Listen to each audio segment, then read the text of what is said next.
and welcome to the Everyday Board Game Podcast with your hosts, Daniel. And Daniel. Hey, Daniel, long time no see. I know, it's been a while. It actually has. Normally, we sometimes, the past number of weeks, we've been filming, back-to-back episodes. Mm-hmm. Some week, multiple episodes in 1 week. Yeah. We actually kind of chilled out this week. Yeah, we recorded last week. And then we had game night on Wednesday, and I have not seen you since. Yeah, I know. And now it is Monday, the 30th? Something like that, the 29th. Yep. Yeah, that we're filming that. So, sneak peek behind the scenes. Yeah. It's the 29th of April. There you go. Anyway. Anyone who watches us live knows this, but that's regardless of the point.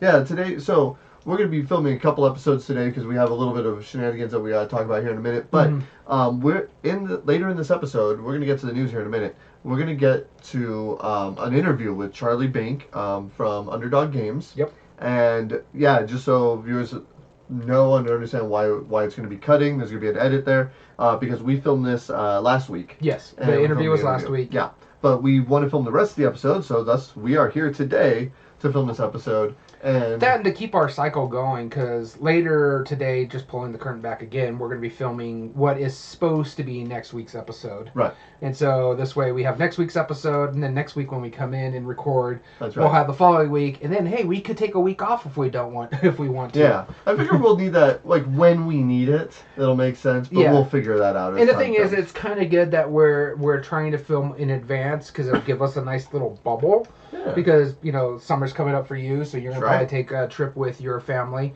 I'm going to be gone for a minimum of a week in the end of July because I'm going to be doing a cruise. So. Which I'm pretty jealous of still, sir. So, it's good to be ahead of schedule. Right, exactly. So, that we just wanted to let everybody know what that edit is going to be about. But let's get into the news. All right, sounds good to me. First off, let's go ahead and flip the coin of doom to see who starts the news first. That'll be me. All right, the first piece of news that I want to talk about was something that I was perusing some of the preview websites. Eric Martin at BoardGameGeek.com does a great job of doing reporting, news updates, articles, all this stuff. He's the one I get a lot of my news from. Absolutely, and he's a big fan of Impatience Games, and I know there was a convention a number of years ago. It was over in Europe. Or a number of months ago. It was I think late last year or early this year. I forget which one it was. It might have been the UK's Game Expo, but don't quote me on that. Either way, he was doing that because he was showing off one of Impatient's new games called Sphinx. And I wanted to look at some of the pictures. I was reading through it. And I had briefly read through it before, but this time I was actually taking the time to do it. And I read something that very much surprised me. So it was talking about one of the games that's coming up in the Oniverse series. It's called Ultimion. Mm-hmm. And have you seen the preview for Ultimion? Not yet, but I heard of the name. So there's very little information about it. Yeah. But this article kind of delves into what Ultimion is. And I thought it was going to be another one in the series. Turns out it's actually a remake of Urbion, which was the first game in the Oniverse series. Before Onirim, there was Urbion. Okay. And so he's remaking it, adding in expansions, and Ultimion is going to be the new title for that. But then, right at the bottom of that paragraph, he kind of throws in there nonchalantly that might also be the very last in the Oniverse series. Which was the first one, might be the last one. Right. That's actually kind of cool. It is kind of cool. But super sad because there's 8 games in the series, and I don't know if they're going to still design them or if they're going to design games outside of the Oniverse or just a different thing. I don't know what the situation is, but it just kind of hinted at that this is possibly going to be the end of that universe. Honestly, I get it. It's a lot of people who don't want to, want to keep going back to the same thing, and that's why a lot of people leave the game companies that they video game companies, because they make the same game over and over again and they want to stretch their wings. Or someone leaves a TV show that's been on for 10 years, they don't want to be acting the same character for so long. Right, exactly. So it makes sense, and I don't think Shadi Torby is going to go away. No, I don't think so. I don't think he's going to stop making solo games. I just think he wants to, branch out and not do the same universe. So it's understandable. Yeah, it definitely makes sense. And Luminous, thanks for joining in. And it's just that just caught me by surprise, to say the least. At first, I was like, I was a little heartbroken. I'm like, oh no, like this is a guarantee. I thought there was still gonna be more, because that really was the series that got me into solo gaming, hands down. Onirim got me into solo gaming. Yeah. Not, the universe, yeah, that one. Onirim is Sure. like we talk about it, and not to be like gross about it, but we call Onirim, the app, our pooping game, because it's so good just to play while you're just sitting there for a few minutes or something. Right. It's specifically the phone app. Yeah, the phone app, not the I'm card not bringing game. the whole deck of cards in the bathroom. Bringing up like a table, kind of awkwardly shuffling. It's like, was that a riffle shuffle, or you're having a bad problem in there? What's going on here? Just all sorts of stuff. So that was one thing that I saw, and I was like, wow, that was a little surprising. All right, so my first bit of news is not surprising on this one. CMON announced a new game. Mind you, they've announced quite a few games lately. Right now, I think the God of War series of games is going on GameFound right now. While they announced their next game that's going to go on to GameFound in July. And this is DC United, which is based off the Marvel United game system. I'm excited about it because we were talking about it at our game night. Yep. Me and our friend Gamehead Geek are big comic book nerds. Yep. We're finally going to get a really good DC style game outside of the deck builder and stuff like that. A really good Batman game is what we really wanted. And now we're going to get it because we know and love the Marvel system. What I like about the fact that they're also not taking the step back with it. So recently in the Marvel United world, they added where you can do teams and you could use gadgets and stuff like that while you're playing the game. This one does that as well, so it's not moving backwards. My problem with the Monolith Batman game, and this is where me and Gamehead Geek are coming in, that rule book is so bad we haven't touched that game since we first played it. And the thing about with the CMON version of the Marvel United and DC United and stuff like that, the rule book is tested. It is a fine game. It is a fun game. So it's really decently written. So we were able to plug and play it. And then with my friend Gamehead Geek, he's got kids, so he can play these games with them as well. And so it is family friendly in that aspect. So I'm excited about it. It's kind of cool that they're bringing DC in. It might not be cross-compatible, but if it's using the same system, you can do it. You can have Batman facing Red Skull, and it'd be kind of cool. I saw the announcement on the Dice Tower about this very same thing, and they're probably saying there's probably legal reasons they can't say it's compatible, but it's probably compatible. Let's be real. Yeah. We're not privy to information, so we can speculate all we want. Yeah. We are saying that completely unfounded, but yeah, it's totally 100% compatible. You heard it here first. Anyway. And if we're wrong, blame Daniel. We didn't know. Yeah. Send your hate mail to Daniel at everydayboardgames.com. I haven't done that bit in a while. That's not a real thing. Alright, so the next thing I wanted to talk about, I saw an announcement. You and I talked about, we think that, the next surge of, really good games and publishers and all that stuff is probably going to come from, Brazil. Mm-hmm. There's a lot of designers that are coming up from there. There's a lot of cool announcements. There's a publisher that I saw called Paper Games in Brazil, and they are printing a whole line of games called micro games. They're mini games. Saw this, yeah. Yep, and they are all so far designed by Reiner Knizia, and I was like, man, that's pretty cool. And then I remembered Pick a Pen from Amigo just came out, which are all designed by Knizia. So I was curious. I went on the rabbit hole a little bit. So far, 2024, the titles that it is the year of Knizia, and. What is that? Renaissance is what. Yeah, what they said on the Dice Tower. Yeah. Exactly, and so I looked at Board Game Geek. So far, out of the 2024 titles that have been announced and released so far this year, there are 17 Knizia titles for 2024 so far. This is April 29th. My question is though, are they new Knizia or are they just reprint with new themes? I'm sure some of them are reprints, some of them are new, some of them are remakes, some of them I don't know. I'm getting a new Knizia game here soon. Oh, you are? I bought the City of the Living Dead from Trick or Treat, which is the Prosperity, I think. Yep. Reprint. I'm getting that coming in. I watched How You Played, and my wife that looked fun. I'm like, sold. I've been looking at this. I want to see how it works. Did you look at Prosperity or did you look at the other game? No, I watched the.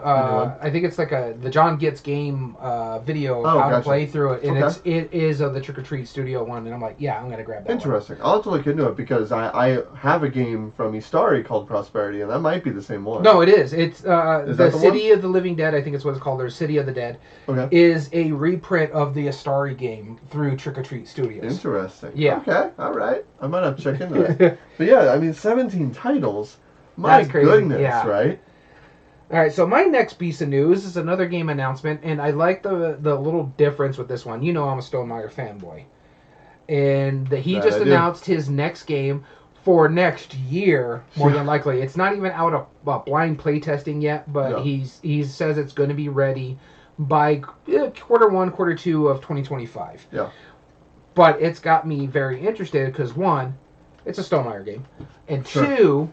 You're a shut up and take my money kind of guy. Two, about this one, it's their first co-op game. Yeah. I think outside of, like, maybe Smitten. I'm not exactly sure. I don't remember if Smitten's co-op or not. I don't think so. But versus. It's their first co-op game, and the way it's tagged as it's an open world. Think Western Legends, where you can do whatever you want and still have a chance to win the game. Co-op. For 1 to 6 players, roguelike. So if you play like these roguelike games, video games. Shovel Knight or Shovel Knight's one. I think Hades or something like that is another one where if you die, you restart the game, but you get to keep all your stuff that you've accrued as you're going until you can beat the game. Right. I kind of like that aspect. Basically, it's like you don't necessarily hit a checkpoint. You have to start over. But you get to keep all the things that you accrued and all the stuff, all the knowledge you've learned. Yeah. So I like that.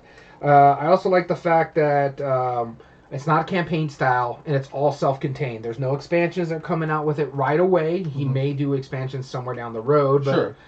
The only thing that you can get up for it is like upgraded bits, and he's releasing the coins ahead of time. And I'm not gonna lie, I bought them because I like those coins. They looked really neat. I'll have to show them to you. I don't know if you saw the picture of them. They're a little different, so I picked them up just to see what they are. I'm already going to get Vantage because it's a Stonemaier game. Yeah. But it looks really, really cool. Cool. So I like that concept of an open world game. And the thing about it, too, is like since I'm a Stonemaier champion, I get like all these privies and stuff like that. This game started as a Breath of the Wild style game where he wanted to do an open world board game. And so more and more that kind of stuff kind of intrigues me because I want to see how they correlate it to a board game. Western Legends does it really well. Yeah. But where you don't have to be a bad guy. You can play poker the entire time and still win the game. So, yeah, no, it's kind of cool. Really lucky, right? Yeah. Yeah. Cool. My next piece is still on the Reiner Knizia train. This is another thing that's, kind of segued into it. Mm-hmm. Devere just announced that they are doing an expansion for Millefiori, which is awesome. First off, super stoked. Pre-ordered it, by the way. Pre-ordered it, yeah. But speaking of the pre-order, that's what I wanted to talk about. They're doing a system called, I think it's called the D500. Yeah.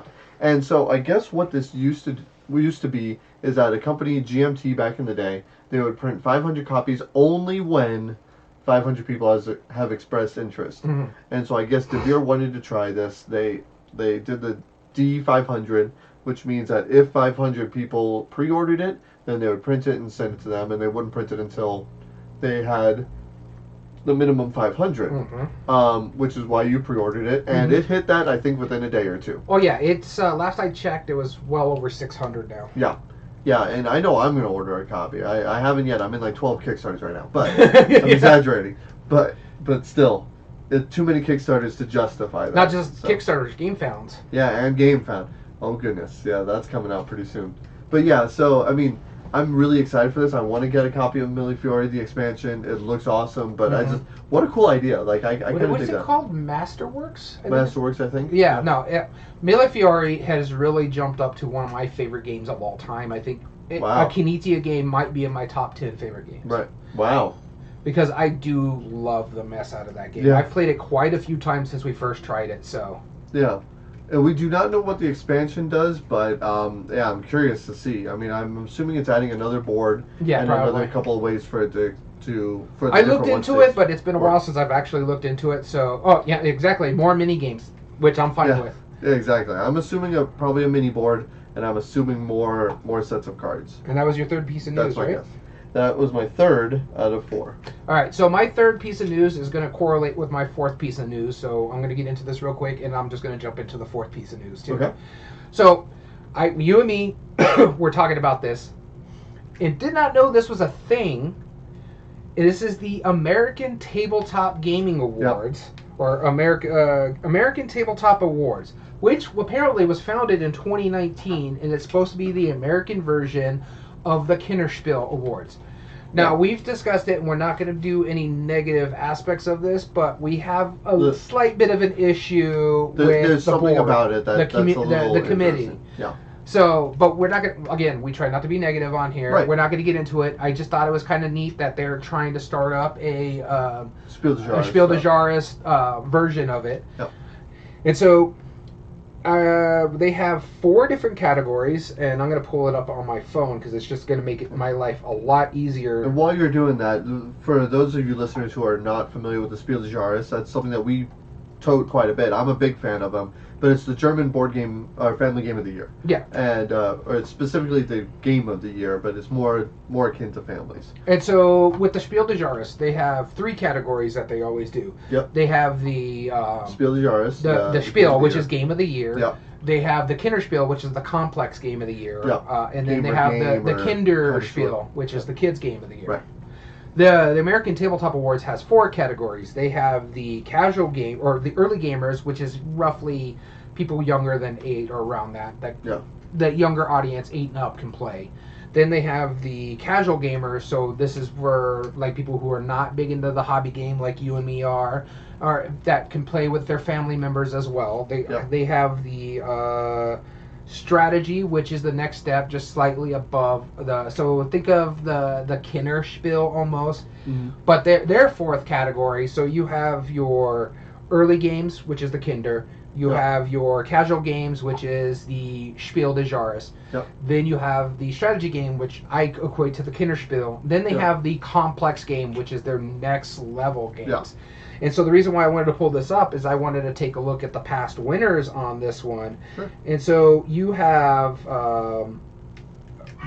one of the first early gamers, and my dog's going insane right now.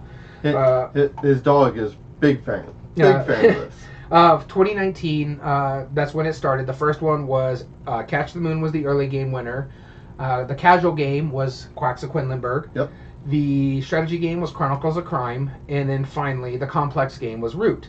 That is 2019. 2020, you had Draftosaurus. Ship Shape was the casual. Yep. The strategy was Wingspan. Yep. And the complex was Taverns of Tiefenfall. Mm-hmm. Moving on to 2021. Root complex. Illuminous. Come on now. Root is complex. Early Gamers was Imagine All Artichokes. I like that one. Great game. Casual game was Crew, The Quest for Planet 9. Yep.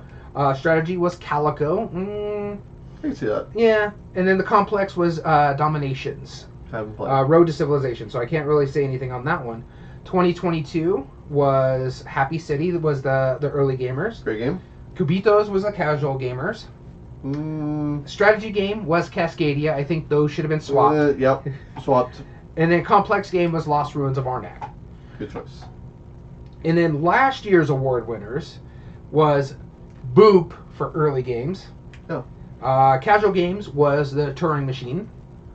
Strategy Pretty fun. games was Planet Unknown, which I think should have won the Kinner. And complex was Carnegie. So those are the winners from last year. So this year, and they do a whole recommendation as well. So there's like games that were recommended and then a long list. I'm not going to go into the recommendations. Yeah. But I do have this year's winner, which is my 4th piece of news. I'm going to talk about the winners of 2024. Oh, when did they announce it? They announced this early April, maybe? Okay, Yeah. I don't think I've seen it yet. Okay, cool. So the winner of the early gamers this year is a game I have not played yet, but I've heard a lot of people talking about it. Blob Party. Yeah, okay. So that was the early game. The casual game winner was a game that I really do enjoy and I find fun for a simple little card game. Sea Salt and Paper. Oh, that's right. Okay. This is the one I have a little bit of an issue with because it won strategy game, and we did talk about this a little bit. Mm-hmm. This was Thunder Road Vendetta. That's right. We did talk about this, yes, because there was a big uproar amongst our game group. Like, Yeah. that's very much not. That's It's not not very devoid of strategic, strategy. It's pure fun. Yeah. It's a great game and it deserves the award. Yeah. But Strategy? what? And so the complex winner, which is another game I haven't played, but I can understand why this won the complex, is White Castle. Oh, okay. And that was my last bit of news, so you can go do your last piece You of know, news. I saw a Facebook post about White Castle the other day, and it was on the Board Game Revolution group, and somebody put a picture on this, and it's like, this better be worth all that hype that y'all are putting in. I just love that. About to get it to the table. It's like, I love that. All right, last piece of news that we saw, speaking of Chronicles of Crime. Okay. I saw another announcement. They have announced the next big board game publisher to be acquired by Goliath. This is Lucky Duck Studios. Yeah. Lucky Duck, I'm a fan of a lot of their stuff. I think they make great designs. They use app integration better than almost anybody. But I also really enjoyed all of Prospero Hall stuff and Funko Games. Yep. And when they were acquired, Funko Games was done. Everybody there was like nothing. laid off. A lot of people were laid off. Right. They only basically bought the library for Funko. Right, exactly. And I haven't seen anything about them printing anything other than some of the stuff that was still in the pipeline. So far, a lot of their stuff is just being sold off. Like, I don't know. So, as far as Goliath acquiring something, they're already not on my happy list right now. But Lucky Duck Studios, they did set out a press release from the owner of Lucky Duck and said that this is a match made in heaven. This is what they're trying to do. This is why they're looking forward to that. And I mean, of course, if your company gets acquired by a big company, you will say that. Yeah. What's interesting about it, I saw the press release. They're still going to be separate companies. Yes. Lucky Duck has just been acquired by Goliath, but they're still going to be run as an independent studio and stuff like that. What I don't see anything about any layoffs, so there's that. So that's good. Yep. You might see it coming down the pipeline just because that's what happens when another company acquires another company. Sure. But there was an interesting thing that I saw on other articles about this acquisition. Goliath is now the third largest board gaming company out there. Yep. Behind Hasbro and Asmodee. Yep. They're the third largest. Interesting note, just to kind of piggyback off your news, Asmodee's parent company, Embracer's breaking up and giving $900 million of the debt that they've acquired to Asmodee. Asmodee is becoming their own market, so there may be some rumblings down the pipeline there too. Yeah, that's pretty sure. I mean, like, some of our favorite board game publishers are under Asmodee. Yeah. Like Days of Wonder, which we'll be speaking a lot about in our next episode. Yeah. So I don't know. Yeah. That's shaking it up. I mean, I get it, but like, it's just every time I see something like this happening, it comes back to when I went to Origins in 2019. A mutual friend of ours, Jim, he went with me. He was kind enough to fly over there with me, and we had a good time. But we sat through the Asmodee presentation, and he had no idea. Like, he's not into board games like we are. He's into video games. He's into video games, and he looks over at me and just said, "Asmodee is kind of the EA of board games, aren't they?" I'm like, yes. And the thing about it too is, like, right after Yes. he made that, where he's like, they're like the EA, they made that announcement where if there's missing pieces or stuff that are damaged in games, deal with the store. You have to go to the store before they, and so yeah, it was just like, that's totally an EA move. Yeah, absolutely. It worries me, to say the least, but oh well. What can you say? That's the news. All right. So stick around. We're going to get into the interview with Charlie Bink. Again, thanks for tuning in so far. Stick around and we'll see where that goes. And welcome to the Everyday Board Game Podcast with your hosts, Daniel. And Daniel. And today we have a very special guest on the podcast with us, Mr. Charlie Bink. Hey, thanks for having me on, guys. So, for those of our listeners who do not know, Charlie is the owner of Underdog Games and is a published game designer in himself, right? Well, technically, I'm a co-founder of Underdog Games. I don't actually own the company.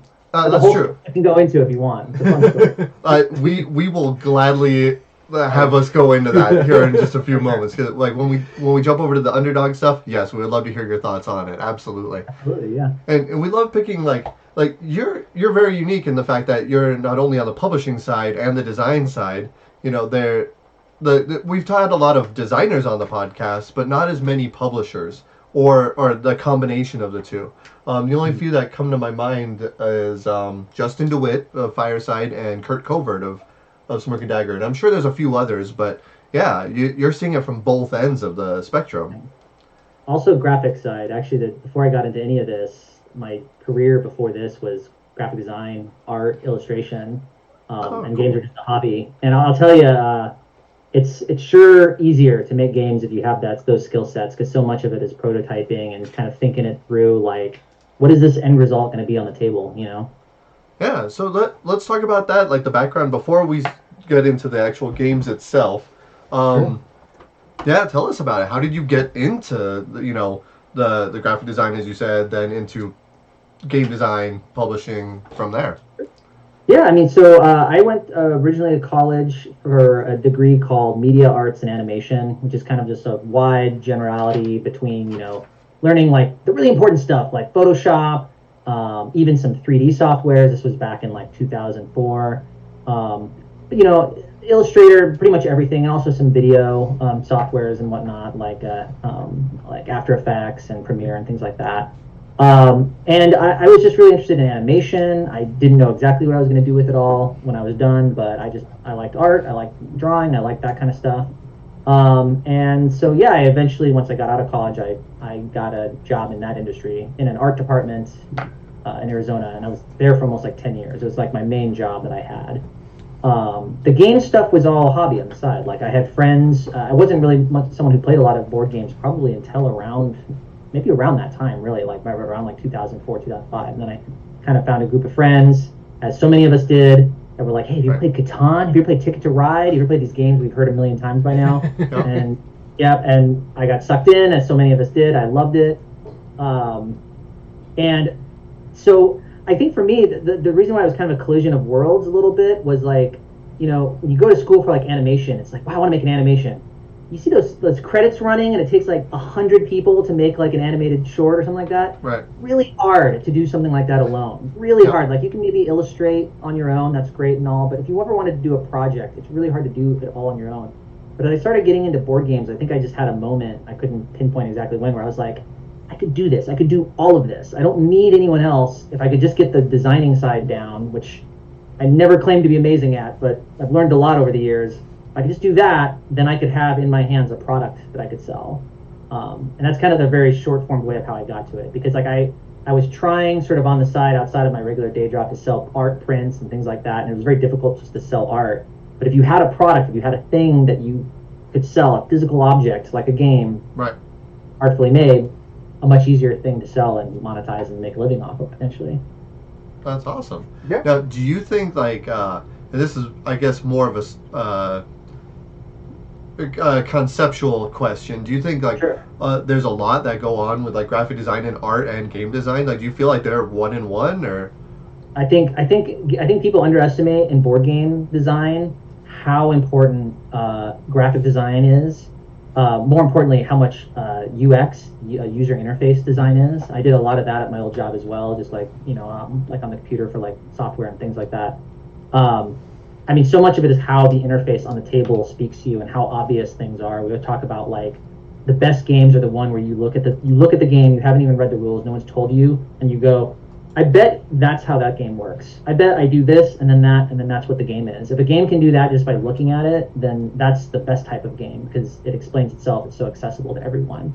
And so good user interface design is how you get there, Absolutely. Awesome. Well, I mean, I always claim I'm nowhere near a graphic designer. I do game design, but I am a terrible graphic designer. And it's like, it's one of those skills that I've always wanted to learn just so I can get a good rounding for it. So, yeah, that's awesome. It helps for sure. I mean, I know apparently, I don't really play any of his games, but I know he's hugely popular. Vital Lacerda, I believe he was a graphic designer first. Oh. And then and so it's like, even though he doesn't do the graphic design, I don't think, for his games anymore, it helps so much making a game that complex if you can come at it from that point of view first and foremost. Yeah, definitely.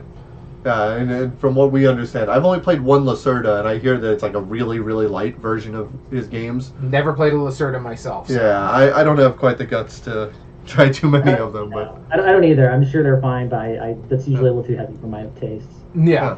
That makes sense. All right, you ready to get into this? Yeah, Going to good, trip down memory lane? Yes.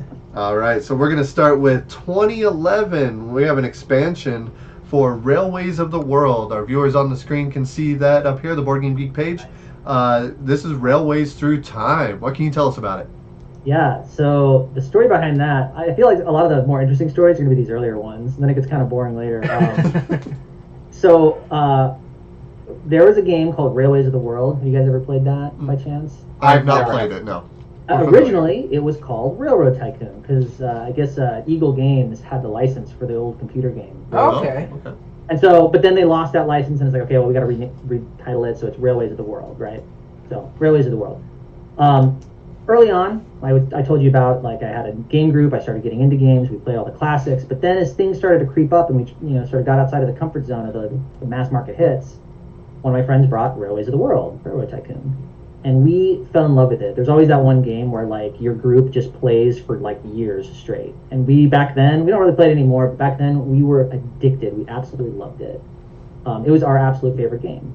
Cut to, my friend who actually got us into this game, he worked at Barnes & Noble. And one day, this old guy who is walking through the store picks up a huge stack of copies of the game, because my friend liked the game so much he wanted to sell it at the store. Takes this huge stack that are all on discount, puts it on the front counter, and is like, I'd like to buy all of these. And my friend Jason, who works there, is like, sure. And he's like, why are you buying all these? Like, oh, I own the company. I want to resell these on my website. So we met the owner of the company just by complete randomness. He lived in the greater Arizona area, or greater Phoenix area. And he invited us over, and we started playtesting new Eagle Griffin games, like a lot of the early bookshelf series games, like huge classics. Like I remember testing, it was Ink and Gold before it came out, the Eagle Griffin game. Like I just by total randomness, like, he started the bookshelf series right then, and so we were testing that. We were testing For Sale, and Wow. me and my friends were like, "These games are really good. Well, how did this happen?" And it just so happened that he owned that game too, and we played it so much that one day the owner was like, "Oh, let's play it," and we just absolutely crushed him. Like he was like, and then there's that moment where like, "Hey, could we make an expansion for this?" And just by sheer chance, yeah, you guys seem to know what you're doing. Go for it. So yeah, that's how that happened. I just remember going home that night and thinking, what would be fun? What if it was like sort of like Back to the Future 3, like train, like you can go to different parts of history, and most of the Railways games, it's like there's a single map, and there's different like major routes that you're trying to connect, and sometimes there's a couple of extra expansion rules. This one was built for several different maps, and it's scaled based on player count, where it's like, if you're only 2 players, you might only play 3 maps. So like, the Old West and the future and, the Renaissance are like the 3 time periods I'm picking. Very different than the other games. And it was like the first, I had played around designing games, like card games and stuff on the side, but this was the first time it was like real, like, I have a chance this could be published. And if, the owner likes it enough, I'll go for it. And so I kind of threw myself into it. And he liked it, so it got published. Nice. That's awesome. I mean, like, I'm not gonna lie, that's incredibly intriguing. Like the multiple maps of different time frames. But you said the Wild West. What were some of the other time frames? Oh man, it's been so long. There was like the Stone Age. I mean, there was. So quick aside here. I know a lot of like the diehard fans of the series hate this expansion. I feel like, well, first of all, it might just be bad. I mean, I tried my best. It might just be bad for the other ones. But on the other end, I feel like there's a culture in train games of like they want it to be like the world, like there's history behind this and it's real. Yeah. And I just kind of went wacky, and it was like, hey, you can go to the Stone Age, and here's these made up Stone Age cities, So I think that rubbed a lot of people the wrong way. But yeah, there was like the Stone Age, there was like ancient Egypt, there was the Old West, there was, I think like Napoleonic was one of them, there was the future, and then I can't remember, there might have been other ones.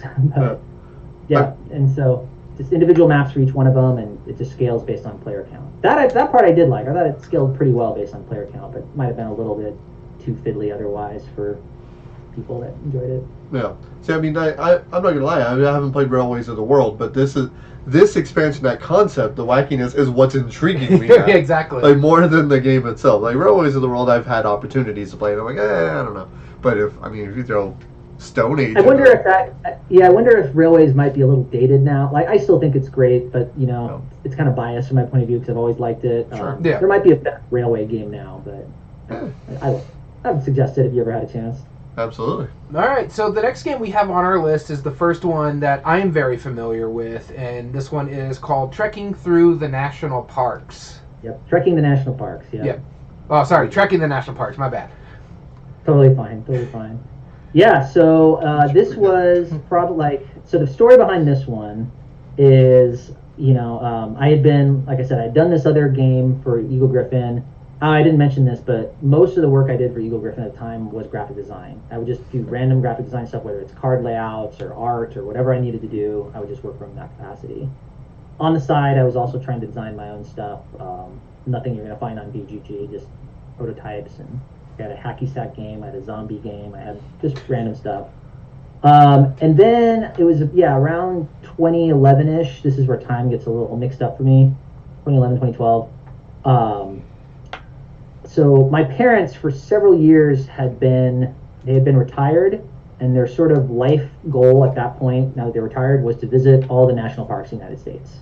So they didn't have an RV or anything. They weren't doing it all in one big run, super epic. They were doing it because they're a little bit older now. They were doing it in chunks, and checking them off as they went. And so I would see them maybe for dinner on one week, and then be like, all right, we're going to be gone for the next month. We'll see you when we get back and show you pictures and what we're doing and whatnot.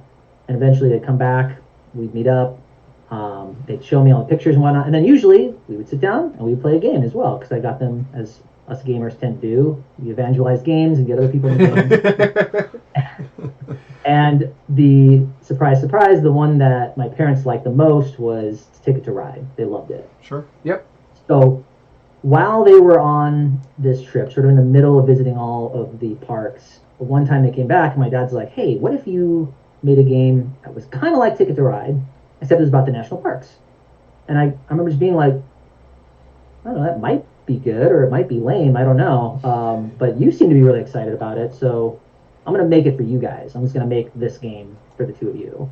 And so I just basically did. I tried to figure out how to model it kind of after Ticket to Rides. There's some familiar elements there that I know it's very pleasing for people. Like, what do I do on my turn? I just draw cards. And now my turn's over, and it's real clean and fast, and I'm working towards a larger strategy.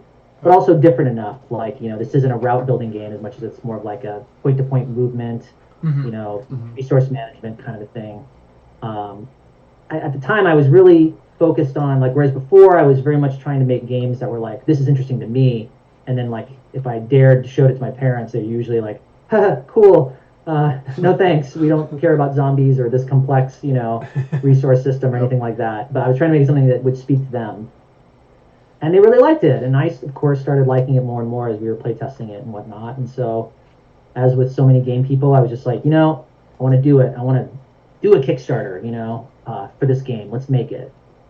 And so after a couple years, just sort of off and on working on it, eventually we said, I think it was in 2014 or 2015, we're going to do a Kickstarter for it. So my family sort of worked together to basically figure out how to do the Kickstarter. My parents were very helpful back then in figuring out how it was going to get produced, because while I worked with publishers, I had no idea behind the scenes, how do you get these things made, Right. And so, collectively, we're all trying to figure out where it get produced, how's it going to get produced. I was doing all the graphics and art. The photos were actually my dad's photos, because he's sort of an amateur photographer. He was taking photos of the parks as he went. At that point, he had a lot of them. We didn't have all of them, so we licensed the ones that we didn't have up until that point. And then we put together a pretty simple Kickstarter page by today's comparisons, and it was successful. So that sort of started a sort of family business. Our company's called Bink Inc. It's still around today, in a very small form. And that's how Trekking the National Park started. And actually, to this day, it's still. I mean, it kind of is my life. That game to this day, it's still the top game that I sell. So. Yeah, and this is the the first introduction that I was familiar with it. I think it might have been second edition, but either way, it was trekking. And I remember I still have the beanie from a convention many years ago. That was my first introduction. Yeah. Is because I know our local store. We came back from Gamma that year. It's like, all right, this looks good. Like this will appeal to some of our family gamers. And we brought in, I remember, a case so we can get the beanie with it. And I'm pretty sure that's still on my shelf right now. I used to wear it pretty often. It was pretty great. You guys run it? You guys run a game store? Is that how you guys got So the beanie? He runs the game nights at our local game store. Yeah. I gotcha. So they gave you the case and probably all the promo stuff like with the beanies and whatnot. Yeah. So I was the that first beanie. one. Huh? People loved that beanie. The It actually, I mean, like I'm kind of a hiking I've never been to Mount St. Helens, but I was like, I gotta wear a nature shirt, for Trekking National Parks, and I got love my going to glacier that. helmet. Right? No, I absolutely love like going to national parks and all that stuff. So I was like a hiking nature theme, and this was before like nowadays like they're a dime a dozen, right? Mm-hmm. Nature games are huge now, but Yeah. I mean the whole hiking and the traveling to the parks and the seeing like the actual trekking part of it is what I like about the nature side, and so this really spoke to me personally. I was like, this is awesome. I love this in my collection. And this is actually, I think, kind of an interesting aside here. And I stumbled into it just because it was like my dad just said, hey, I care about national parks. Our family cares about national parks. Make a game about that. And I was never thinking like, oh, a game about national parks is a good idea. Like it took him to say it for me to think that might be interesting. Yeah. And I think a lot of game designers back then weren't thinking that way. They were like, what's interesting to me? You go back then, Yep. most games are either about something like train games have been out forever. Or Right. like there's castles, there's knights, there's orcs, there's elves, there's things that we forget, like I think in our hobby, most people don't care about.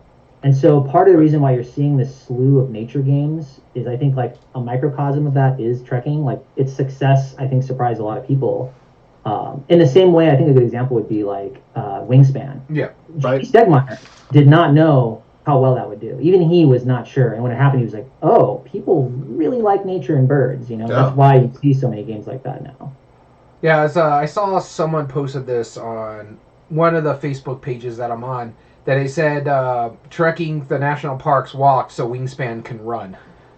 No, wow, I'll take What? it. High praise. Yeah, what a praise. I Yeah, didn't know yeah, that. no, That's- yeah, I that's saw great. that just recently too. So I was like, okay, I agree with that aspect. Right. Yeah.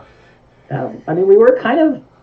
I don't want to say we're the first because I don't have encyclopedic knowledge of that, but I feel like we were very early on that trend. And like Yeah. I said, most sort of stumbled into it.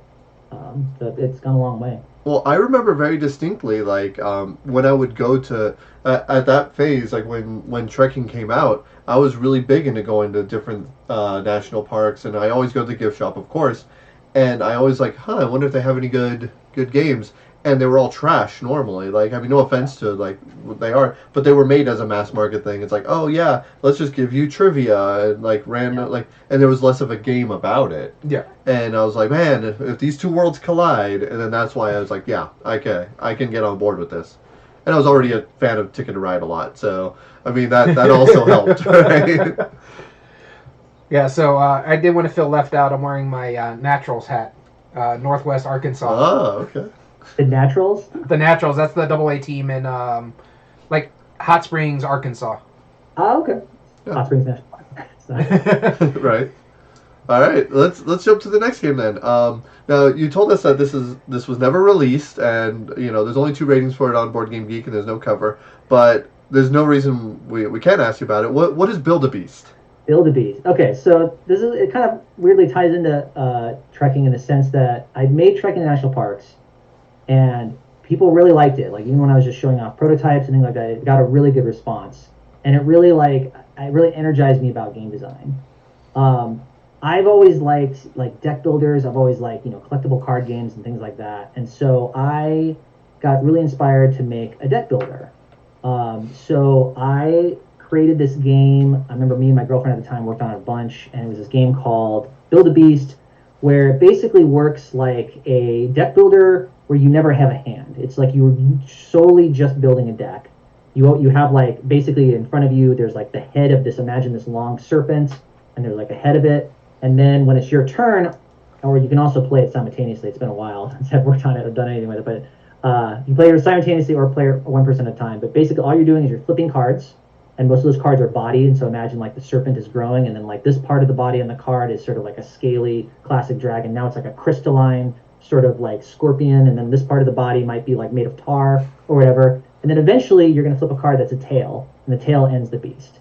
And it kind of has almost like a blackjacky thing to it too, where it's like you think like, oh, I'll just make my beast infinitely long. It's like, well, your head can only support bodies of this length, and if it breaks that, there's a penalty. It can break that, but you don't usually want to. So you're trying to like just keep adding cards to your deck that are going to like trigger off of each other and create this, basically build a beast that's going to trigger off and like generate more power to create more cards, create more attack, things like that.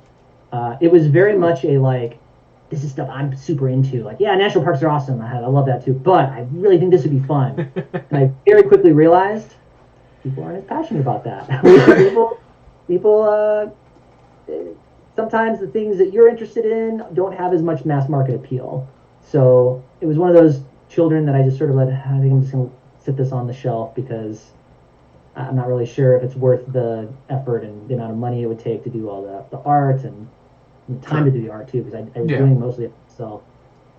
So I have a soft place in my heart for it, but never came to light. Now, does that mean that it's never gonna, or do you think eventually it might hit them, or like you might come back to me like, you know what, yeah, time? I actually think what's more likely is I might strip out like mechanics that worked for it, things like those like thematically. I just don't think it would have an audience, that would support something like that. I think nowadays it's so important. I think that a game's theme sells itself instantly. Like if you're trying to like make a living off of it, because otherwise it's like a game. You want to make an exceptionally great game. You want to make a Spiel des Jahres level amazing game. Sure. Obviously, everyone wants that. Why wouldn't you not want that? But the thing is, a game can be incredible and still not sell that much just because it doesn't have that thing, that factor, that like the thing that connects people to a product, and that the gestalt vibe that like just makes some games, like a game like Azul. Like I think Azul's good, but I mean there's just something perfect about the marketing and like the art and everything about that game is why it's done so well for so long, Yeah, exactly. Because like who thought tile laying, or like building a mosaic tile would be interesting of a thing. Literally tile laying. Like literally tile laying, right? Yeah. But I think you're right on that. The whole package combines together, and that's interesting. There's a thing we talk about. It's more recently, like in the last year, we've talked about it at Underdog a lot. And it's this thing, Nick, who works at the studio, I don't know if he discovered it or he created it. I don't think he made it up, but I think he discovered it from another industry called veto theory, where it's basically like if you have 4 people, and this person really wants to play the game, and this person really wants to play the game, and this person really wants the game, and this person's like, I want to play it. You're probably not going to play it. So what happens is games that have the fewest vetoes are the ones that get played the most, whether or not they are truly the best games or not. And that's where theme is so important. And that's also why I think, Trekking National Parks has done so well for so long, is most people are just like, that sounds chill. Like they're willing to take that chance where it's like, something like a very unique theme, like, oh, this is about like the Reagan era administration. It's like, nope, out already. It could be an amazing game. They could be missing out on something great. But yeah, but there's enough people that would be like just turned off by the theme alone. Yeah. So games like Cascadia, I mean, they're so approachable thematically. Like if you took that exact same game, and there's no reason why it couldn't be a different theme. It could very easily be a different theme, but it probably wouldn't have done half as well as something as simple as you're laying out this little naturey world, and all the main icons are animals you recognize. Yeah. No, that makes sense. Yeah, I hit a roadblock with one of my designs where I was having a couple friends of mine, and I made it seance themed, just because like ooh, spooky, cool. And then like a couple of my friends who are fairly religious, they just immediately, nope, never played it. I was like, oh, I didn't realize that was a thing, right? And but I think you're right. Like that would turn off that immediately as portion of the market. And so it's been rethemed thankfully since. But yeah, I'd never experienced it so bluntly until that point. Yeah. All right, so the next game we have coming up here is Pups. Pups. So Pups is so my family. The earliest memories I have of playing board games are my family played a trick-taking game. I don't know if this is officially what it's called. We just always called it Trump, like, because Trump Suit. Yeah. And like I remember my grandpa teaching it to me when I was a little kid, and we grew up playing it and loved it, played it endlessly, right? And so the way this game came around was I had a friend who was a really good artist. He had a really cute style. I'm not sure if you're sharing any of the art from BGG or not. Yeah, I'm pulling up cards right now, so. Oh, perfect. Yeah, great. Yes, you can see like really cute, unique art style. What happened was my friend at the time, he saw that I made Trek National Parks. He's like, I want to do this too. Like, he wasn't a game designer. He's just like, I want to put my art in a game with you, right? And I was like, cool. I don't really have a game, but what's something that we can slap together that's fairly fast? Where we can just say, we are putting dogs onto cards.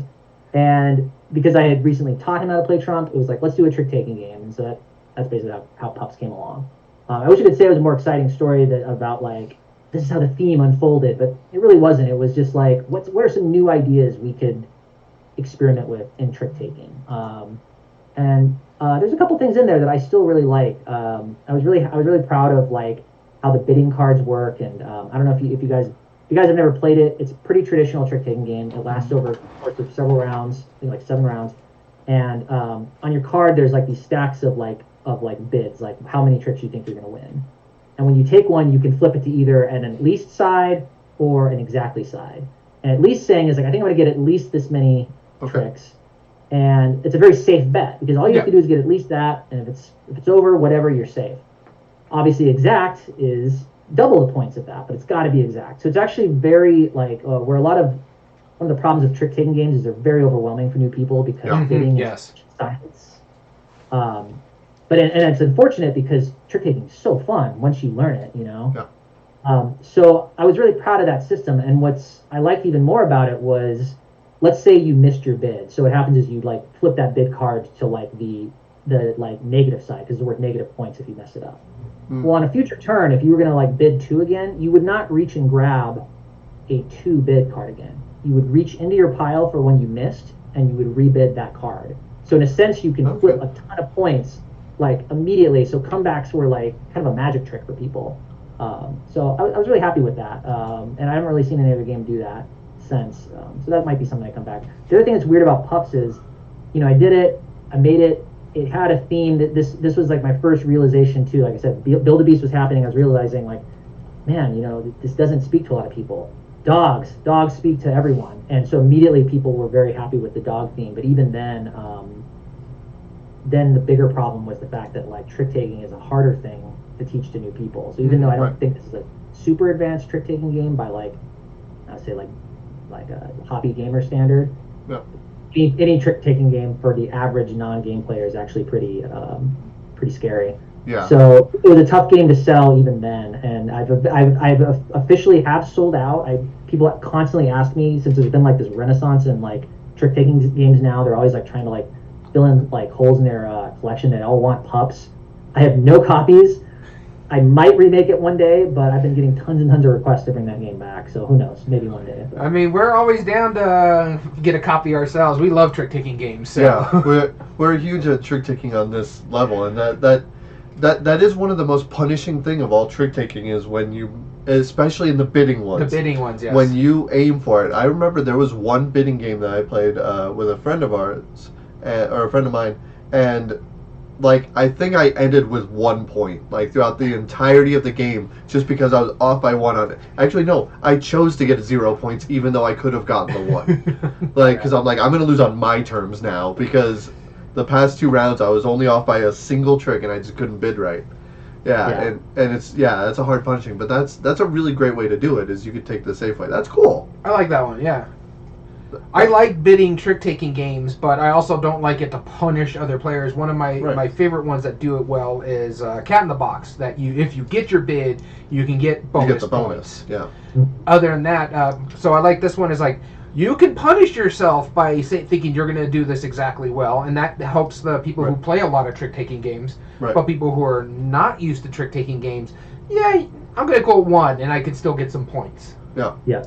The at least, I really like that whole like at least method, because you just play with new people. You say just pick at least. Don't even worry about the other side at first. You'll get confident, and for the most part, they're going to hit it, or they won't. And I do like that. Yeah.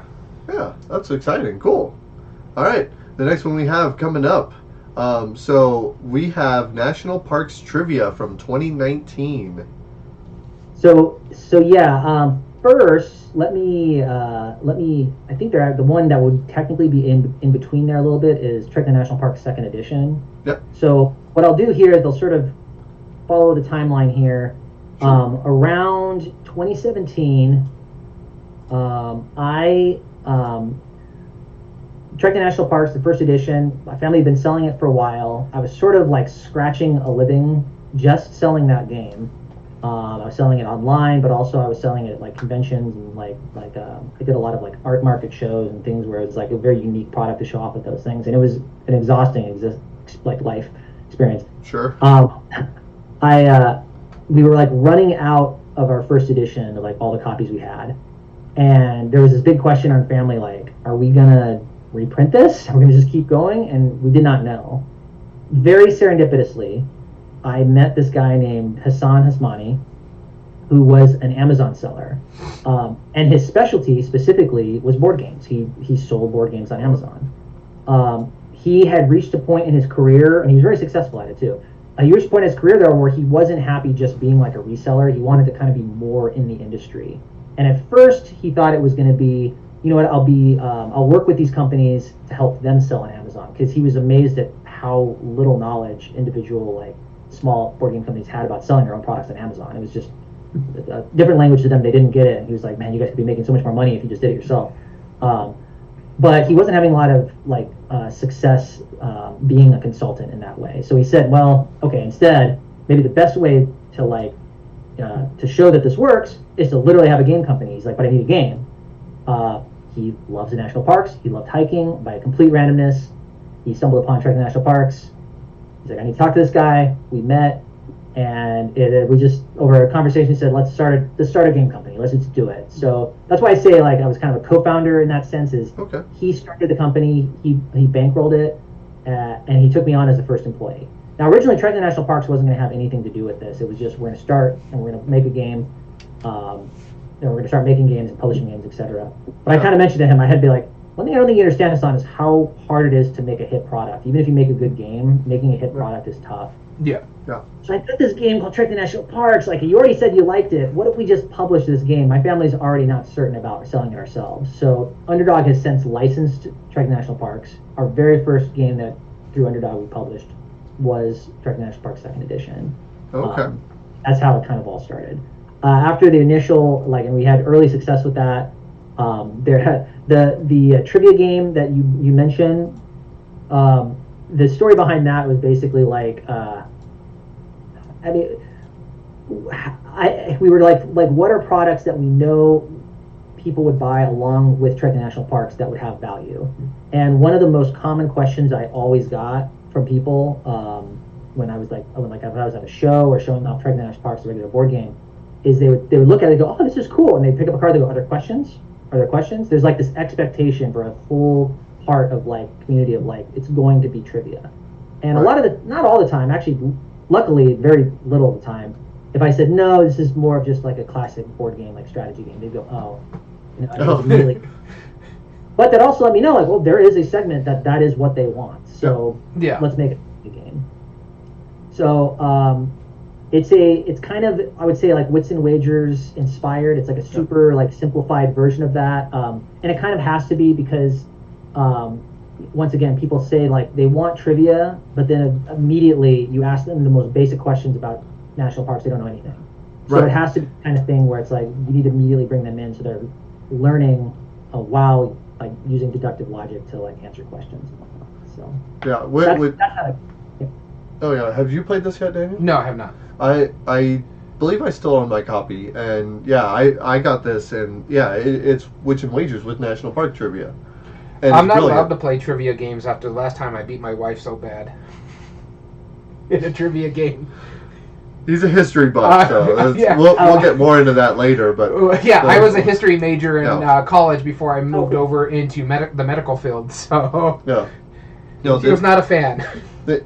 it's a great way to introduce it. It's like how when we see like timeline like was adapted in different ways and stuff. This is a great like taking that general system that Wits and Wagers does, where it's like you can still feel clever, like getting close, but as long as you don't overbid, you're good. Yeah. Oh, it sounds pretty cool. I mean, don't get me wrong. Like I said, I just got in trouble last time I played a trivia game. Yeah. I hear that. That's right. All right, cool. So. No, this was you. Oh, is this me? Yeah. Oh, okay. The next one that we're going to be talking about, speaking of trekking, here comes the next one. The sequel, Trekking the World. Yep. So Underdog Games, we're humming along now. It's early in the company. And as so many board game companies probably struggle with, it's hard to find games that it's like, we should publish this game, especially when it's like, how do I say this? We've already had a taste of really good sales with Trekking the National Parks. So the idea of selling a game that sells 10 times less than that isn't appealing. So it's like, what are themes that are going to be attractive to a lot of people? Can we turn trekking into sort of like a franchise? And these are like big questions we were asking at the time. It also helped that like Hassan was a world traveler, and so while Trekking the National Parks was like, I kind of made it for my family, Trekking the World I kind of made for him in a sense. It's like, let's do like a world travel version of Trekking the National Parks. What are things I wanted to like experiment with the original Trekking, but just didn't quite fit with that I can incorporate into this one. So it's a little bit more gamery version of Trekking the National Parks, but it also shares a lot of the original DNA. It also was the first, probably, up until that point, it was the most ambitious board game like I'd worked on, because this one had like unique art on every single card. There was a lot more components. There was a lot to it. At the time, it felt like a lot to it. So yeah, that was kind of the origin of that. It was fun, like trying to find what the places we were going to pick for that game was, because it's like we knew if you're gonna have a travel game, you better see the silhouette of the Eiffel Tower, because that just like tells you I'm in a travel game thing. But we didn't want it to just be all the cliche places, so we did a ton of research at the time to figure out like what are places people don't know that exist that are like, wow, this would be really interesting to learn, because we realize we realize like our company isn't an educational game company. We look at it more as like an inspirational game company. So it's like we want to like things that have an educationally adjacent skew like view to them, but you kind of can't help but learn something while you're playing, and it sort of inspires you to want to learn more or delve into that subject more. And that's kind of when we started to realize like that might be sort of our shtick at Underdog Games, making Trekking the World. And so for the people who haven't played this, what's like the main core differences between the two? So the biggest core difference in Trekking the National Parks, on your turn you get 2 actions, and you can use those actions however you want. It's sort of like you can decide, do I want to just use one of my actions to draw a card? Maybe I'll just use my second action to also draw a card. So it's very easygoing. Like you can take as much time as you want to get the things done in the game as you want. Maybe I'll take my turn to draw a card, and then I'll spend that card right away to move. Or maybe I'll draw a couple turns and then spend my cards as I feel fit to like move around the board and pick up stones or visit parks I want to.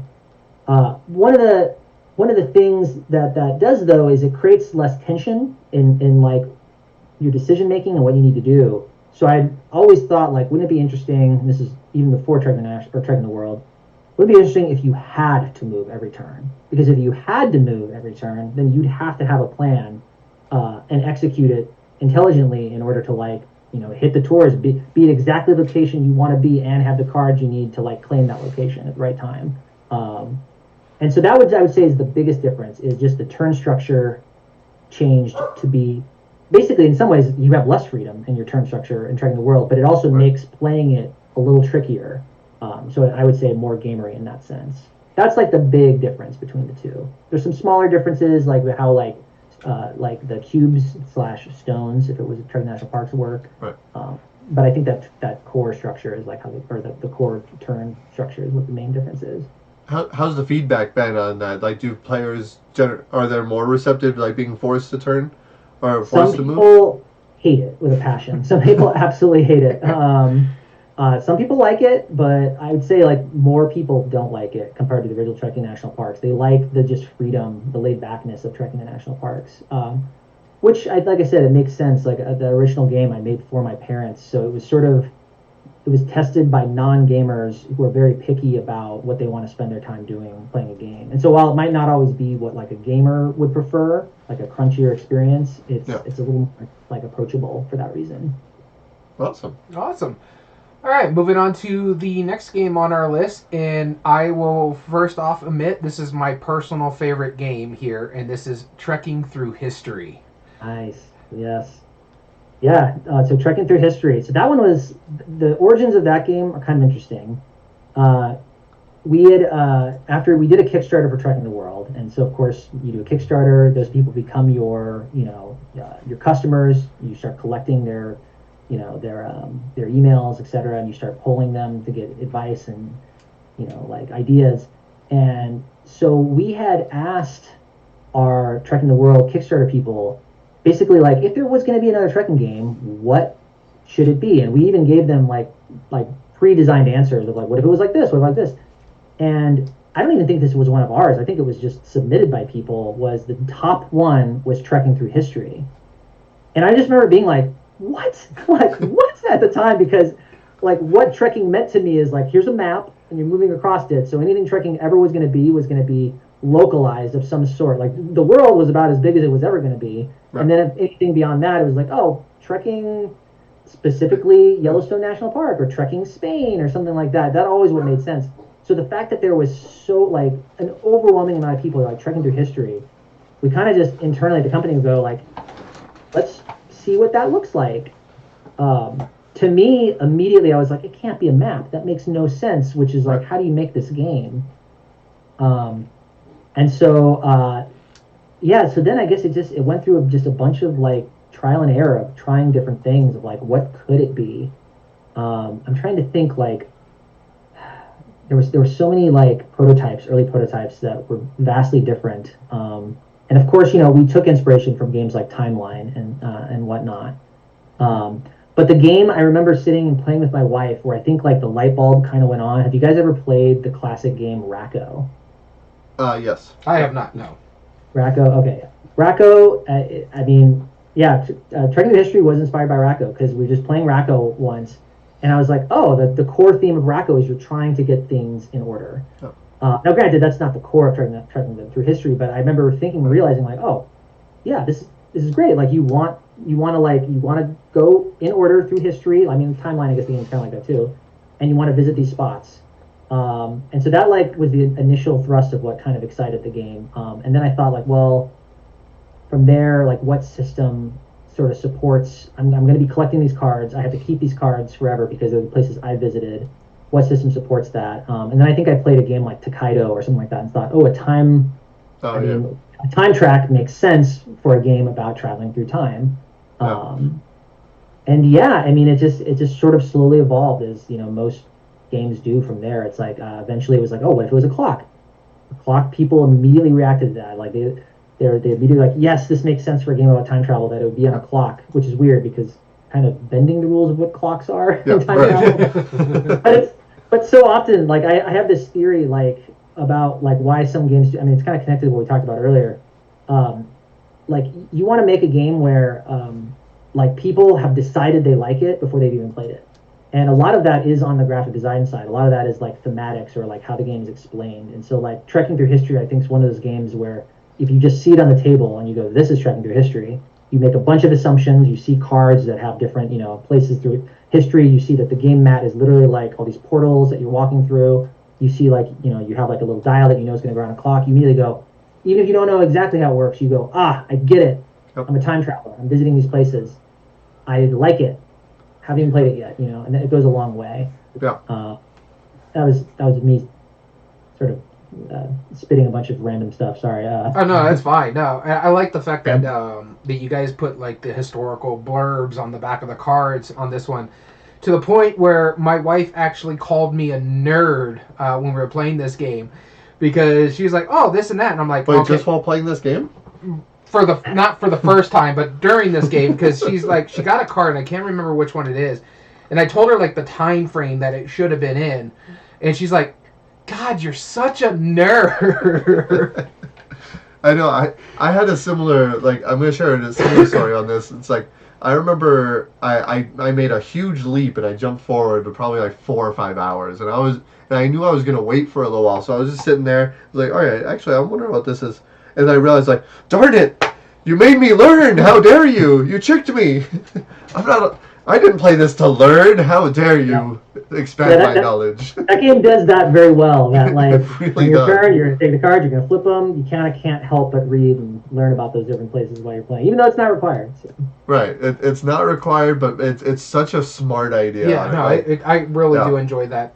And Daniel said that it's his favorite earlier. I'm going to say it's my favorite, actually, as well, of the trekking. I like them all, but what I like about this, and a good friend, a mutual friend of ours, Trayun, they were part of an improv group, and I always described this game as like when looking at the tokens and looking at the cards, gamers immediately associate, oh, that's a cost, that's what you have to spend to get the card. And then when we play this, I was like, no, this is a yes and. This is, you get the card and you get the tokens. So you have, every card gives you 2 very meaningful choices. You're like, I could take this bad card for me because of the time frame, but it'd be great for my itinerary, or vice versa. But then you have that butter zone where it just matches perfectly. You're like, yes, I feel so clever now, and this does a brilliant job of that. I gotta say, I just love the design. Yeah. Thank you so much. No, I'm very proud of that. It's my favorite game I've made, as far as, like, I'm the most proud of it. I've seen, like, from being a really crappy game designer to, like, oh, I'm passable now. Like, I've made things that I think are pretty decent or okay now. Yeah. I've caught up a little bit to my taste, if that makes sense. Like, I feel like so much of art, whatever it is your taste outpaces your skill, and it's a tough climb to catch up to that. So I was very proud of that with Trekking Through History. As you should be. I mean, I just think that it's I don't use the term elegant that often as far as game design, but this is an elegant game design. This is like, it's to the point, it's meaningful choice, it's easy to understand all at the same time. Yeah. And it's super quick too, and it scales really well. Yeah. It's a win-win. So if you never make any other games, this would be a great one to end on. Not saying you should. It was just, anyway. Also working. I'll try to surpass it one day. Yeah, you will. Yeah, I mean, it's only a matter of time, right? Everyone does. So from what I'm seeing here, we've gone through all the games that you've designed, but again, you also run basically Underdog games as well. So we pulled up some games that are under the Underdog Games tags. Would you be willing to talk about them? Yeah, absolutely. Sounds good. This is you. Oh, is this me? Okay. So the first one I want to talk about is Her Story. Yes. Her Story. So Her Story, I don't remember exactly where it started, but Hassan, who has like a niece, got really excited because he would. Have you ever heard of a brand called Rebel Girls? It's sort of like they make a ton of different things, like with educational books, like I don't know if they make like DVDs, things like that. It's sort of like American Girl dolls, except not the dolls. It's more about like golden books and like you can learn about like famous women through history and things like that. He got really excited about us doing a game sort of like that. This was several years ago, and it made a lot of sense. It was kind of in our wheelhouse too. Right. And so, I mean, that game I will say was a slog because it was just really hard to figure out what angle to take to make a game like. What kind of game do you make for that concept? We eventually came up with the name Her Story, which we think it's a clever name. We think it works really well. And it also sort of supported like you're writing this book theme that we ended up kind of integrating into the mechanics. But when I say it was a slog, it's that probably more than any other game we've made had so many different prototypes for so many different like drastically different, like what if it was like this, what if like this, and not just by people in house. Like I'd done a couple of them and they all were terrible. Nick had done a couple of them. Eventually it was. Well, actually, Nick's design was actually a weird mix. Do you guys know who Emerson Matsuuchi is? Very much, yeah. Yeah. He had done several different ones. months. Like, I remember actually one of them that we were pretty sure we were going to make, I was developing for like a couple months. And then eventually there just came this crossroads where I was just like, I was just like, guys, it can't be this one. This one, it doesn't work, you know? It's those moments, that's one of the hard things in game design, is you can put so much effort into it and then just realize, like, this just isn't quite right, you know? Right. One of Emerson's designs had this sort of splendory aspect to it that Nick, who works at the company, would, like, basically saw an angle for, and then just ran with it. And we, at this point, had sort of sunk a lot of money in the company to make, and so he just sort of, we at that point said, like, this is the best version we've made so far, let's commit to this version. And we're glad we did, because we think it's a great game. And very, very simple, very easy to get to the table. Even people who have never played Splendor before, they could probably sit down and play this, because it's like, I mean, it's basically, in Splendor, it's like pick 3 different colors. This game, it's just pick one chip, and that chip will have 2 to 3 different colors on it, you know? And so the choices are even more streamlined than Splendor. So it's like, you're not looking at this grid of just 1,000 possible combinations that can be overwhelming to people. Yeah, I'm trying to think of like other points for that game. It was also the first time we worked with an outside studio. Do you guys know Thundergriff? They make they make a lot of really beautiful games. They're located in Italy, and you know, we had sort of befriended them, and they did all the production design and all the art for that game for us. So it was like, that game was a huge team effort from a lot of different people. Yeah, we're all very proud of it, but unfortunately, it did not do well. This was one of those games where, like, sometimes, even when it's beloved, even when we're very happy with it, you can't always predict how the world is going to react to a product. So it was kind of our first humbling moment as a company where it's like, wow, we sunk a lot of time and money into this, and it did not return. And so now we're not really sure what the future of that product is. To this day, we're still trying to decide what we're going to do with it. Yeah. And that's a shame. I know you and I briefly talked about it at the convention, because I'm a big fan of it, and I'm always a fan of Emerson's designs personally. He's another one of those designers I just feel is just elegant, like, you know, the simplicity of what he does, and I felt that way in this, and it had a lot of really charming aspects to this game, like you brought it up briefly, is that when you create this you're creating a book essentially, right? And then when you're every card you take sort of adds a page, every card adds a page, and then at the end you literally can flip through the pages and read like all the chapters that you've written, and that's such a cool idea. And again, it leads into that. It brings the theme. It's a welcoming theme, you know, and it's awesome. And it's surprising how little support it got. Yeah. Unfortunately, I haven't played it yet. I do own a copy. It's sitting in my pile of shame right behind me over here. I just haven't been able to get it to the table yet. Yeah. I will never judge that. I have a garage of shame. So yeah, I'm actually hiding my pile of shame. I'll give you a little quick sneak peek of it real quick. There we go. Viewers at home can very quickly. No. There's the face from Her Story picking up over Darwin's journey. Peeking out there. Yeah, there you go. Oh man, that's tough.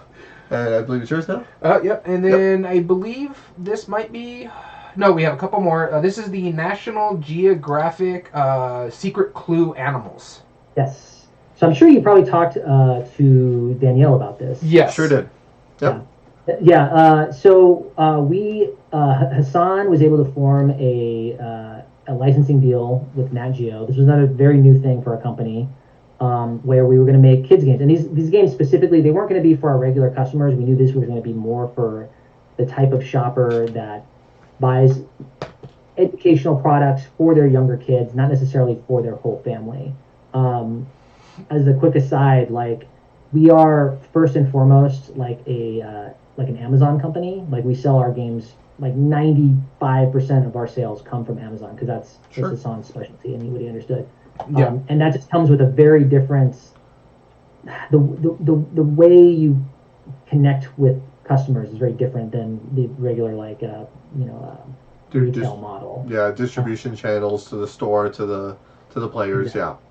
So these games, there's 2 of them. There's a scavenger hunt, and there was the secret clue game. I didn't know if scavenger hunt's on BGG. It might be, but it is. These are the kind of games where it's like, we didn't even care if it had a BGG, listing, because who this is for is not really for this audience. But that said, Secret Clue, we love how it turned out. This was very much Danielle's baby. it came from an idea of like something simple that a wide variety of that audience could appreciate, which is animals and learning about animals, but kind of introducing them to game systems that we've got used to. So things like code names or things like Similo, things like that, like elements from type of games, but like simplified down to for that audience to play. Have you guys played that one by chance, Secret Clue? I haven't played it, but he's got an interesting story about that. Full disclosure, Charlie, you provided me both copies of that and Scavenger Hunt at the Gamma Expo this year. So listeners of the podcast, keep that in mind. But with that being said, I've always been a fan of your products, and I am an elementary educator as my day job. Cool. Oh, perfect. So I'll tell you the story about it here in a bit. But yeah, full disclosure to our audience, that's why that I have played both copies of it. I like Secret Clue a lot, and we're huge fans of Similo. In fact, we just played it last week, and Codenames and all those party style, like how do you portray information with such limited ability to do so? And we spoke with Danielle about that. We really like that. I like that system a lot, and the way it comes out in Secret Clue and how it like kind of not deteriorates, but like the information gets tighter and tighter as you for each of the 3 clues. I like that system. Yeah. No, we're really proud of that one. That one exceeded our expectations going into it, what we were going to make, especially for the short timeline that we had to make it. Yeah. How long was the timeline, like just in general, or could you throw a ballpark? Oh man, I mean it was less than a year. That one came together pretty quickly.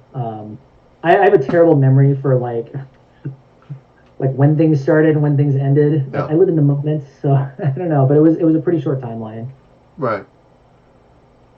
And then you tell me your little... Oh, yeah, so then as far as Scavenger Hunt goes, because that's in the same line as well, that was under Danielle's. So, as I told her during the podcast, I teach technology to elementary kids. And I like to incorporate Google Maps into my lessons, which is probably completely not Common Core standards, but whatever. I incorporate it, and I actually use the Scavenger Hunt, and they had to use Street View to find objects that were...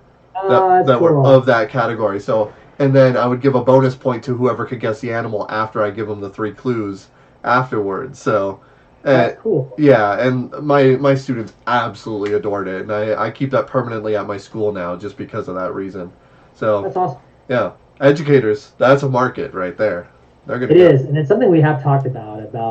I mean, we're like as a company, we're still even 5 years in. I feel like we're still trying to sort of finding our sea legs, like what makes the most sense, like who are we? And I think it's good to do that because overcommitting to an identity, I think, is a little dangerous when things change so quickly, especially in games. They're changing so often. So. Right, exactly. Like you don't want to say, "Hey, we do this type of game," and force yourself in when the market changes. Like Smirk and Dagger is a good example of that, right? Like their games are hilarious and they're great, but right now it's kind of a Care Bear kind of world, right? And so like they had to pull that back a little bit, But yeah, no, I like where you guys are going with it. And I'm starting to see like a trend in like the gameplay first, educational, like anybody who can appreciate it. I think. Instructional, educational, yeah. And so there's one more inspirational. Yes. Sorry, go ahead.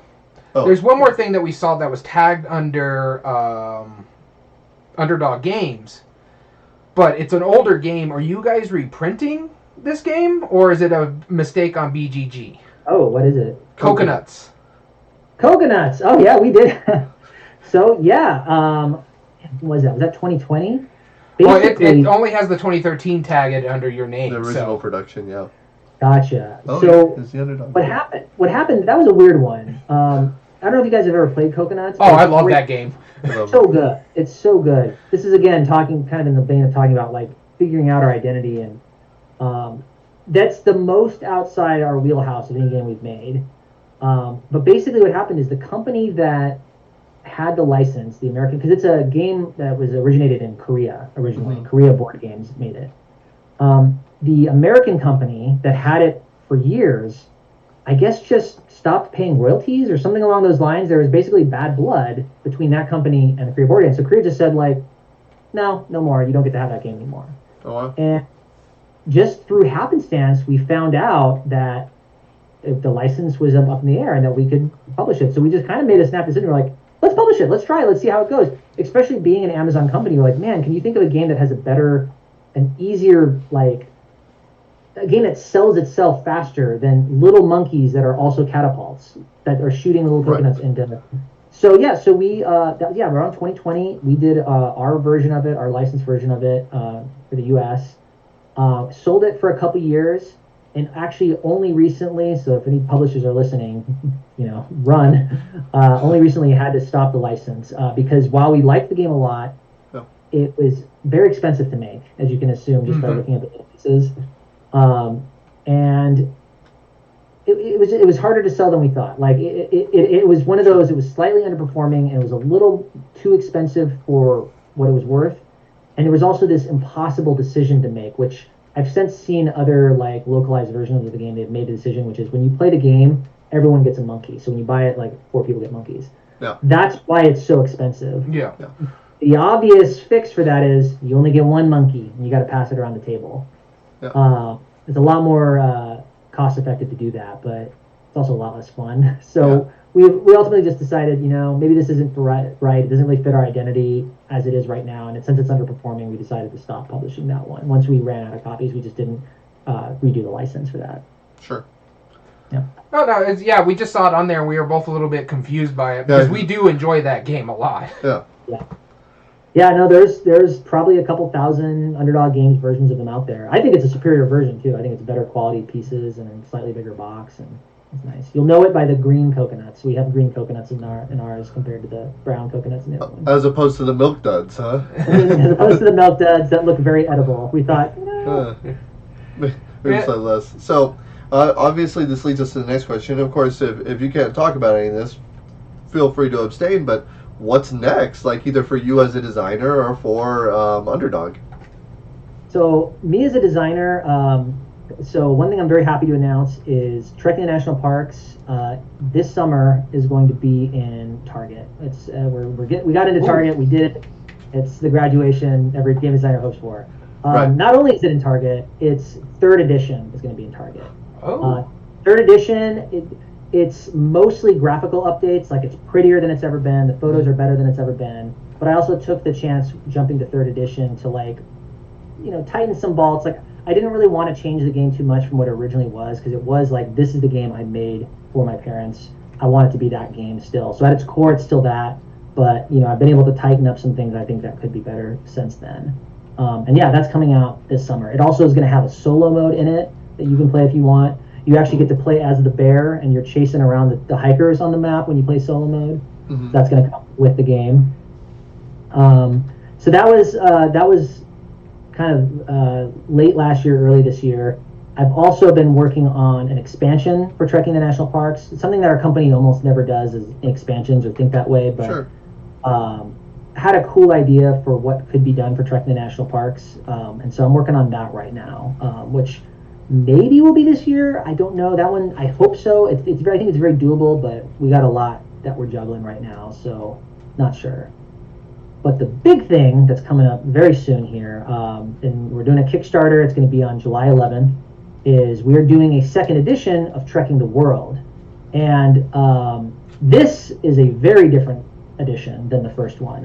The Trekking the World that originally existed, it's kind of in a sense being replaced by 2nd edition.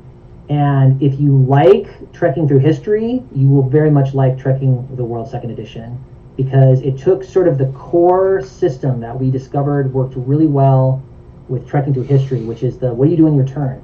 Just take a card. Just take a card and do what the card says. There is no hand of cards. You're just looking down at a real clean board, and you're making your sort of input variety choices based off that one card choice. It works very different. It's a lot of the same graphics, a lot of the same, so it very much looks like Trekking the World that you knew before with some graphical updates, but the game system itself has been vastly improved, and we're really excited about that. That's coming out this summer on Kickstarter. That's fantastic. So again, July 11th, Kickstarter, Trekking the World 2nd edition, updated rules, and new graphic designs. Yeah, I'm going to look into it. I got the email about it too. Yep. Yeah, we're very excited about that one. That's awesome. So before we sign off, we have some quick rapid fire questions. Are you all right for that? Yeah, I'll do my best. Fantastic. So just so you know what we're about to do, we always do a thing called the coin of doom. We flip it. Me and Daniel will either take the question, whether it's heads or tails. So here we go. We'll start off. All right, so my first question for you and you kind of touched on it a little bit, but is there a reason why you like going into like this educational style of things with Underdog Games, with trekking the world and trekking through history, and of course the national parks? You mentioned it was a family thing, so. Yeah. I mean, I think with just the culture of our company, we're all sort of individually very committed to like lifelong learning. So that's half of it. I would say it's just the type of people we are. The other half of it is it's hard to stand apart as a publisher in this, in this very crowded market already. And there's just not as many publishers that do what we do as you think there might be. Mm-hmm. And so that shtick has kind of worked for us there as well. Cool. All right. My first question, and you mentioned that your parents were going to all the national parks, which is what started all this. What is your top 3 national parks? Ready, go. Or monuments. Oh, yeah. So my number 1 national park is Glacier in Montana. I love that one. I just had a magical experience up there. I just think there's kind of everything. Like there's great animal life. There's awesome trails. I just love the climate. I've had some of my most epic hikes up there. It's also one of those things where sometimes you just, at a certain time in your life, you visit a place and it just really connects. So Glacier is my number 1. Yosemite is my number 2. I grew up in California, and I've been to Yosemite many times. It's beautiful. I've climbed Half Dome twice in my life. I definitely plan on doing it again at some point. That's impressive. If I'm able to. It's harder to get a permit to do so. Sure. And then, number 3, it's kind of a mix-up. I know it's going to be cliche, but I'm from Arizona, and I do really love the Grand Canyon. I've had some memorable moments in there. I've never done a rim-to-rim hike. It's definitely on my list of things to do. Mostly I've done like around rim hikes and like little things here and there. But I'm not as outdoorsy as my parents, obviously, since I play board games all the time. Honestly, Grand Canyon is the only one I haven't or really visited in our normal region. I've been to like the monuments and stuff like that, but it's not that far from me, and I still haven't gone. I always thought like the Grand Canyon, like everyone talks about the Grand Canyon, so like there's no way this is going to be anywhere near as good as it is. And when I finally went, I was like, no kidding, it really is as good as everyone. Like I've been to Yellowstone, and I was like, it was pretty cool. Like I didn't like waiting in line for 2 hours to see the thing, but Grand Canyon really does live up to that. Yeah.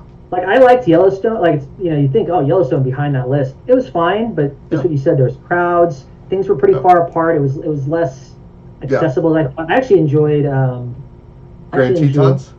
I enjoyed Tetons probably a little bit more because it was just so easy to see everything, and it was great. It was less crowded. I loved it. I 100% agree with that sentiment because as soon as we traveled south of Yellowstone, I was like, well, let's just drive through Tetons while we're at it. We're already here. And I was like, this is so good. Like, how is... And Jackson Hole, that city that's right next to it, is so fun. It's just kind of got everything. I really, it's one of those like sort of hidden gems for anyone that's in the area. Go see that. It really is. That's where we ended up staying the night. That night, it was super cool. We actually just ended up seeing a new national. I've seen it before, but this is the first time he ever went there. The only one that's actually in a city, which is hilarious. We went to the St. Louis Arch. Yeah. That one surprised me. Like when that one became a national park, I think like my family kind of was like, "That's not a national park. What are they doing?" Yeah. But then I visited. I was like, "I kind of like this. This is pretty cool." Yeah. Like especially when you go through like the little museum in the bottom, it's like they did such a good job. Yeah. So. Have you been? So we're from southern New Mexico. Have you been down to either White Sands or Carlsbad or? I haven't been to White Sands. I might be going to Carlsbad Caverns this year potentially. We're trying to set up a trip with my parents to go. Something kind of like close by. It's on the list. I'd really like to go to one of the caverns. I also recommend if you do Carlsbad, go to the launching of the bats. I guess is what it's called. Oh, yeah. When they leave the caves at night, it's really cool. Yeah. I've read about that. That's cool. Yeah. Well, if you're gonna have to come through Las Cruces if you travel through, so hit us up and we'll at least take you out to dinner or nothing else. There you go. All right. My next question for you is what game that you have created yourself or published that you didn't think got the love it deserved? It'd probably be Her Story that we published. Her Story deserved more love than it got. It's an easy one to answer, just because like there was so much like heart put in that game. It's such a beautiful game, such an approachable game. Um, I just think I don't know what it was. It just got a bad beat. Maybe it was just the culture of the game, or just the general makeup of gamers, or how we were marketing it. Could be entirely our fault too. We still think about that quite a bit. So that game was the one that we think got a bad beat. Yeah, which is a shame. It really Yeah. should get more. All right, Yeah. my next rapid question: if you could pick any game, whether you printed it or not, to reprint that you would love to have for Underdog, or to work on it, which would be the go-to? So basically publish another game that already exists that somebody else has made, or Yeah, whether it's out Oh. of print or not, like something that you think would be home with you. That's a hard one to answer. I'm sorry. I don't know. No, oh man. Yeah. I don't know. I mean, so this is I'm gonna sidestep the question, but still give you an answer. Okay. No worries. There's an old game. I don't actually know if it's still in print. This isn't, by the way, necessarily an Underdog game, but there's this old game called Saint Petersburg. You guys ever heard of that game? Yeah. Uh-huh. I've always loved that game. It's great. And my wife is also a huge board gamer. We love playing games. It's why we fell in love, you know. She is from St. Petersburg, Florida.